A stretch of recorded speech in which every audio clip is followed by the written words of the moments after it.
Have you ever wondered why so many women, even the strongest among them, find themselves shrinking in the presence of a man who cannot even meet them at eye level?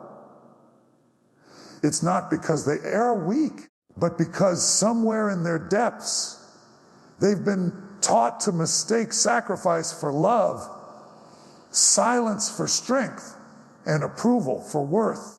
There is a woman, not a single woman, but an archetype, who walks through life carrying the invisible weight of generations. She bends herself to be softer, quieter, more accommodating. She takes the sharp edges of her soul and sands them down until they gleam smooth, hoping someone will finally call her enough. And yet, in the stillness of midnight, she feels the hunger to be seen, to be known, to be met without disguise. But to awaken that hunger is dangerous because it calls for her to remember who she really is. The female psyche holds a mirror to the collective shadow.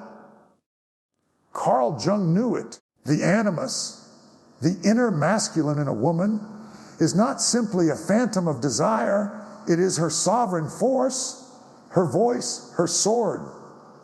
When a woman denies it, she looks for it in the faces of men. She gives them her crown, hoping they will guard it. But they rarely do, because a man who has not faced his own shadow cannot hold hers. And so she learns the hard way, through betrayal, abandonment, condescension, that the part of her she gave away was never his to keep. Do you know how many women confuse longing with love? How many hand over their power just to taste a counterfeit intimacy? When you believe someone else is the source of your wholeness, you become addicted to their approval. You stop asking whether they are worthy of your heart. You only ask whether you are worthy of theirs. But love is not a courtroom, and you are not on trial. Some women wake up when pain burns hotter than fear. They stop asking, why doesn't he see me? And start asking, why don't I see myself? This is the turning point, the sacred revolt of the feminine soul. The ego trembles here because it knows that once you reclaim what you projected, no man will ever own your sense of worth again. Imagine this, a woman walking away from the table where she was being starved. She does not leave in anger. She does not beg to be understood. She simply gathers the fragments of her soul that she scattered like coins at the feet of those who did not deserve them. This is not arrogance. This is resurrection. She does not become cold. She becomes whole. But to reach this place, she must enter her own underworld. She must meet the shadow she once tried to bury, the part of her that craves, the part of her that rages, the part of her that wants to be worshipped and feared. Most women are taught to kill this part, to be sweet, agreeable, endlessly forgiving. But the feminine shadow does not die. It waits deep in the psyche until she is brave enough to call it by name.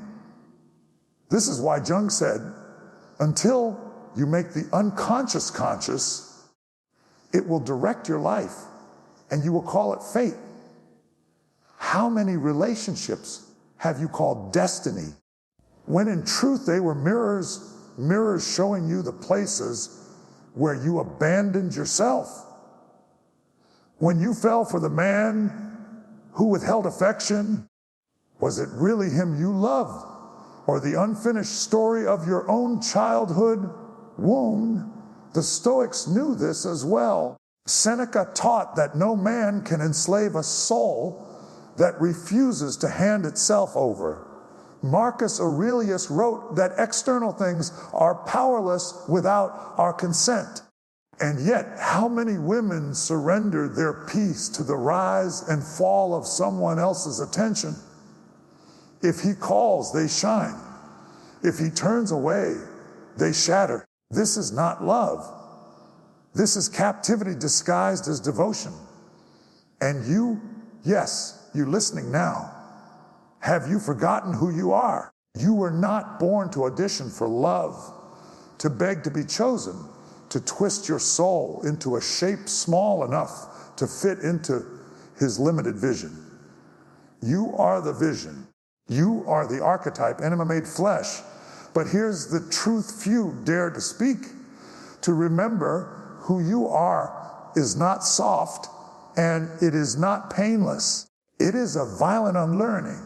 You must tear down the illusions brick by brick. You must face the uncomfortable truth that no man, not the charming one, not the dangerous one, not even the one who gets you, can give you what you've been withholding from yourself. When you remember, truly remember, you stop performing. You stop performing. You stop explaining your worth. You stop offering discounts on your soul just to keep someone who doesn't even know how to pay full price. And something miraculous happens. The men who once ignored your power feel its weight. They either rise to meet you or crumble under the pressure of your self-possession. The awakening of a woman's soul does not arrive like a whisper. It erupts like thunder. What once felt tolerable becomes unbearable. The crumbs she used to collect with trembling gratitude now taste like ash. And in this shift, something profound occurs. She ceases to measure herself by how others respond to her and begins to measure others by how they treat her essence. The feminine spirit, when asleep, is easily seduced by projection. She looks into the eyes of a man and sees not who he is, but who she longs for him to be. This is the ancient pattern Jung warned of, the animus, unintegrated, casting its image outward, searching for a savior. But every savior she anoints will disappoint her because they are wearing a crown that was never theirs to hold. A woman who begins shadow work does not become harder. She becomes sharper. She looks at her own hunger and names it without shame. She faces the part of herself that once whispered, "If I give enough, he will stay." And she answers with new eyes, "No. If I give enough to myself, I will stay." She stops fearing abandonment because she no longer abandons herself. This transformation is not polite. It does not come dressed in white linen and soft music. It is primal, fiery, disruptive. Old patterns fall away. The compulsive texting, the late night overthinking, the endless negotiations with men who never deserved an audience. She begins to see through them, not with bitterness, but with clarity. The man who once seemed magnetic now looks transparent, like glass. She sees his own shadow, his unhealed boyhood wounds, his ego clinging to control, and suddenly she feels no urge to fix him. But here is where it gets dangerous, not for her, but for the world around her. Because the woman who integrates her shadow becomes immune to manipulation. The guilt trips no longer work. The silent treatment no longer breaks her. She is no longer impressed by surface charm or empty promises. And men who thrived on her insecurity feel the ground tremble beneath their feet. Have you ever felt that moment when your patience runs out, not in rage, but in calm? When you look at someone and realize, I don't need this. I never did. That is the moment the chains snap. And if you are brave enough to hold that silence, to not run back just because he notices your absence, you will taste the first breath of sovereignty. Seneca once wrote, "He who is brave is free. Freedom for a woman is not found in the arms of a man who finally behaves. It is found when she stops craving his behavior as proof of her value." The Stoics and Jung speak the same truth in different tongues. Until you master your inner world, the outer world will master you.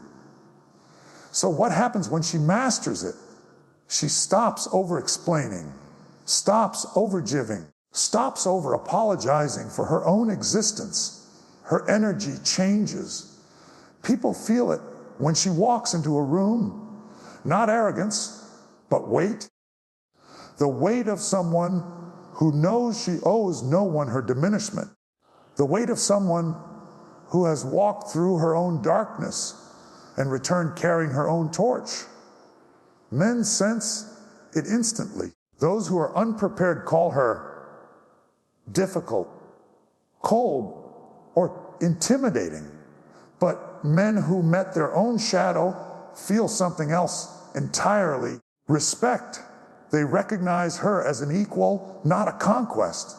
And for the first time, relationships stop feeling like auditions and start feeling like councils of equals. This is individuation in its purest form, when the woman is no longer split between who she is and who she thinks she must be to be loved. Jung described it as the union of conscious and unconscious, light and shadow. She no longer suppresses her power to seem good, nor does she weaponize it to seem untouchable. She simply is. And this simply being terrifies those who benefit from her doubt, because a woman who remembers herself cannot be ruled by compliments or crushed by rejection. She knows the man who leaves does not take her worth with him, and the man who stays does not grant it. She has become her own axis, unmoved by the turning of other people's seasons. The woman who remembers herself walks differently. Her steps are steady, as if she carries an invisible crown balanced perfectly upon her head, not because she is seeking to be noticed, but because she no longer apologizes for existing. And this is where the deeper mystery unfolds. The more she withdraws from chasing love, the more love begins to seek her. It is no accident. Jungian's psychology teaches that what you integrate internally ceases to control you externally. When a woman integrates her animus, her inner masculine strength, she stops looking for men to supply it. The desperate magnetic pull toward emotionally unavailable partners fades because she no longer needs to borrow their hardness to feel safe. And as this hunger dissolves, she discovers an entirely new kind of connection, one rooted not in need, but in choice. This is the paradox of feminine power. When you cling, people retreat. When you release, the right ones remain. The woman who is whole within herself is no longer hypnotized by the drama of push and pull. She sees through the games. She is no longer impressed by men who keep her off balance to feel important, nor does she confuse chaos with chemistry.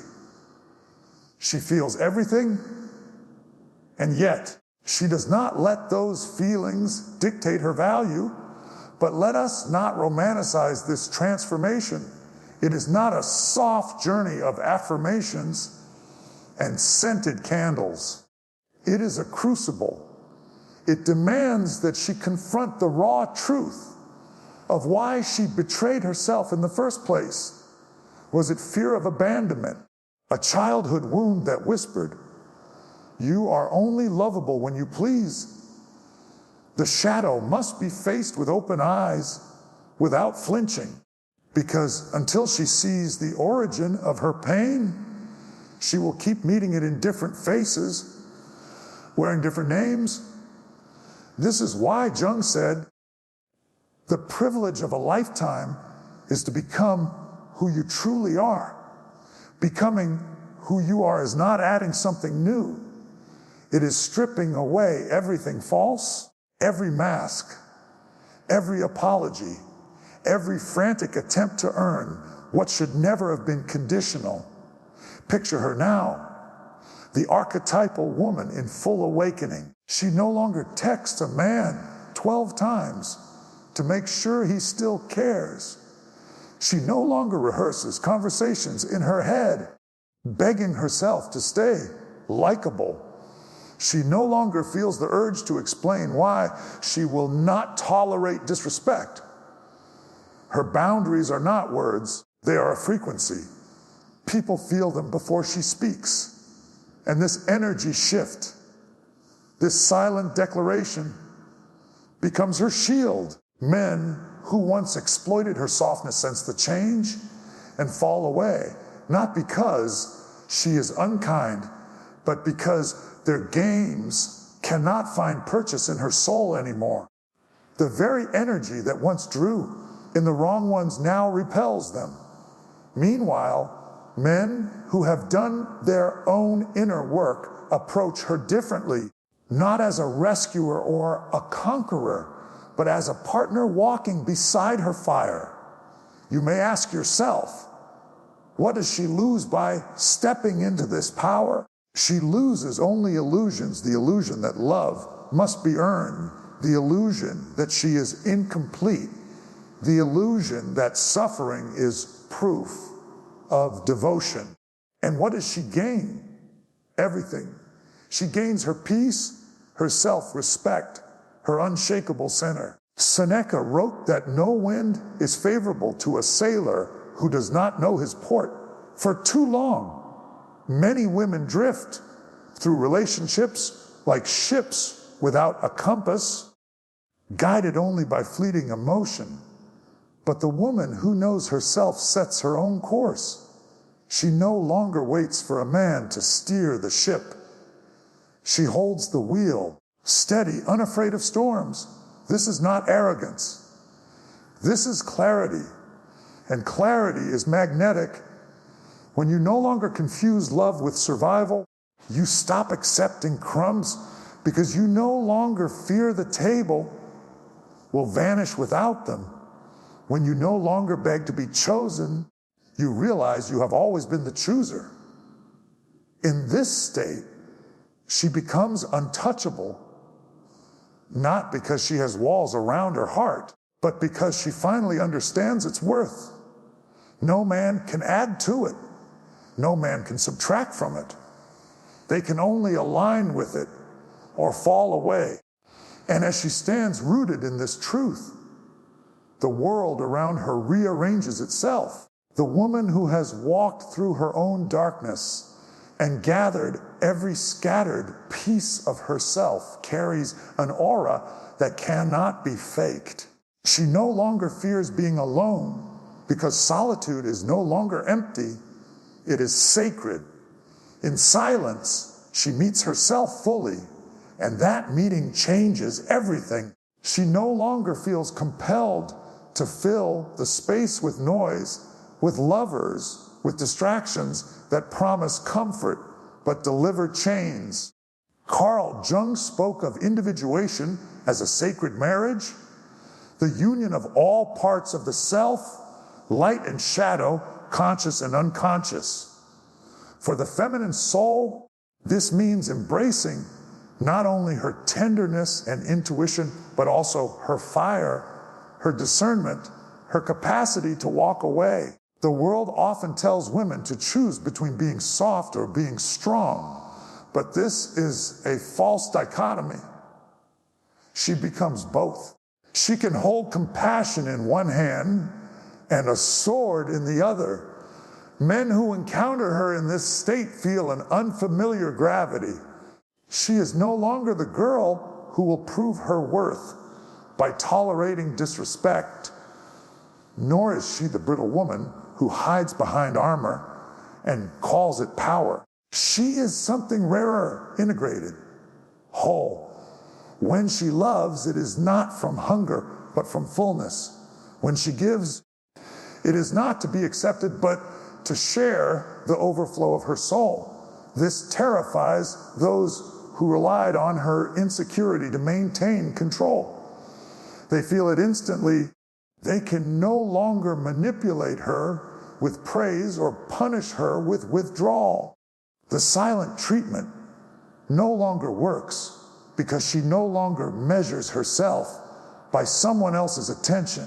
The woman who remembers who she is does not collapse when a man disappears. She watches calmly as illusions leave her life. And yet, she does not grow cold. On the contrary, her heart becomes more open than ever because it is no longer at risk. When you no longer beg for validation, you can afford to love without fear. This is what makes her love so powerful. It is chosen, never coerced. It is free, not fragile. The Stoics would have called this mastery of the self. Marcus Aurelius wrote that the soul becomes invincible when it desires only what depends on itself. This woman has learned that her worth is not dependent on who stays or who goes, on who praises or who condemns. She carries her value inside her like a flame that no wind can extinguish. But do not mistake her peace for passivity. She is not indifferent. She is discerning. She no longer invests energy in men who show her only fragments of themselves. She no longer chases potential, hoping to mold it into reality. She looks at what is in front of her, not at what she wishes were there. And in doing so, she commands a level of respect that cannot be demanded with words. Have you ever felt that moment when the old version of you dies? When the voice inside that once pleaded, "Please love me, please stay," falls silent, and in its place arises another voice, calm and unyielding, saying, "I will never leave myself again." That is the true rebirth. That is the moment you stop looking for permission to exist.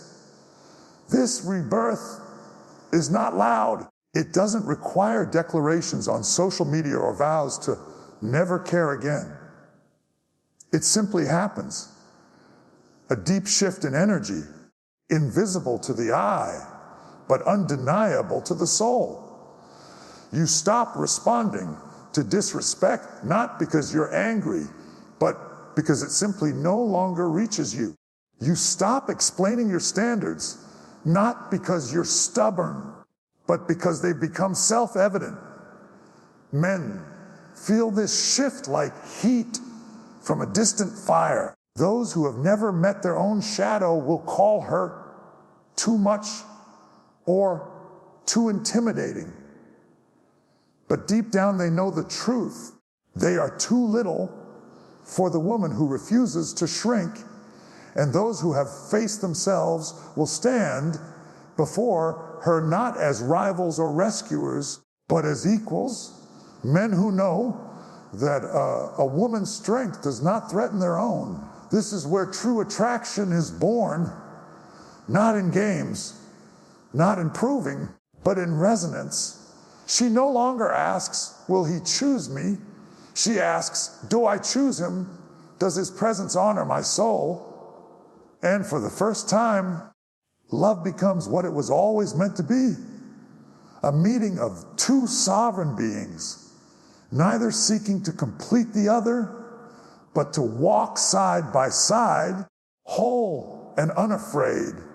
When a woman arrives at this level of awareness, the world responds differently, not because she is performing a new role, but because she has stepped entirely outside the roles. She is no longer the pleaser, no longer the fixer, no longer the endless giver who bleeds herself dry to earn scraps of affection. She has burned those masks in the quiet fire of self-discovery. And from the ashes, a new form emerges, the unshakable feminine, unbound by approval or rejection. Jung believed that what is repressed will always return, demanding recognition. For women, this often takes the shape of anger, a raw, unrefined fury at all the years spent being small. But when this anger is honored instead of buried, it transforms into clarity. No longer does she rage against men or curse love itself. She simply stops betraying herself. She no longer interprets disrespect as a challenge to win or neglect as a puzzle to solve. She sees it for what it is, misalignment, and she walks away. This is where the real power lies, in the calm refusal to negotiate your worth. She does not slam doors or issue threats. She doesn't need to. Her absence speaks louder than any ultimatum. The man who thought she would tolerate anything for the sake of love finds himself staring into silence, a silence that does not plead, a silence that does not wait. And it is in that silence that he feels the weight of what he has lost. Not a woman's affection, but a woman's trust. Have you noticed how rare this energy is? In a world where so many scramble for validation, the woman who validates herself becomes magnetic. Her very presence challenges the people around her to rise higher or step aside. She no longer attracts those who wish to dim her light, because her light now burns too steadily to be dimmed. Seneca once said that no person is free who is a slave to fear. This woman has freed herself from the greatest fear of all, the fear of being unloved. She has discovered that she is loved, that her worth is not up for debate, and that solitude is far better than counterfeit connection. This freedom radiates from her in every gesture, every glance, every decision she makes. Men who meet her in this state either crumble or transform. The ones who crave control realize their usual tactics. The mixed signals, the subtle insults, the power games have no effect. They slip away, confused and threatened. But the men who are whole within themselves feel something entirely different: admiration. They sense the rare balance of strength and softness, the harmony of a woman who needs nothing yet chooses everything with full awareness. This is what individuation looks like in flesh and blood, no longer torn between her inner truth and the expectations of the world. She becomes a living embodiment of self-respect. She does not have to announce her standards. They are written in her very being. She no longer performs femininity as an act of survival, nor does she harden herself to avoid being hurt. She simply stands as she is, radiant and unmovable. And with this comes a profound peace. She no longer rushes to force outcomes, no longer fears losing people who were never truly hers to begin with. She trusts that what aligns with her soul will remain, and what does not will fade without her interference. Her life no longer feels like a constant chase. It feels like a steady unfolding. Have you felt that shift when you stop asking, what do they think of me? And start asking, what do I think of myself? That is the threshold of true power. Once you cross it, you cannot go back. You cannot unknow your worth. You cannot unsee your own reflection in the mirror of your soul. This is the woman who becomes unforgettable, not because she tries to be, but because she embodies something rare, a soul untethered from desperation. Her love is no longer a plea. It is an offering. Her presence no longer demands recognition. It commands it effortlessly. The woman who knows her worth doesn't chase. She chooses.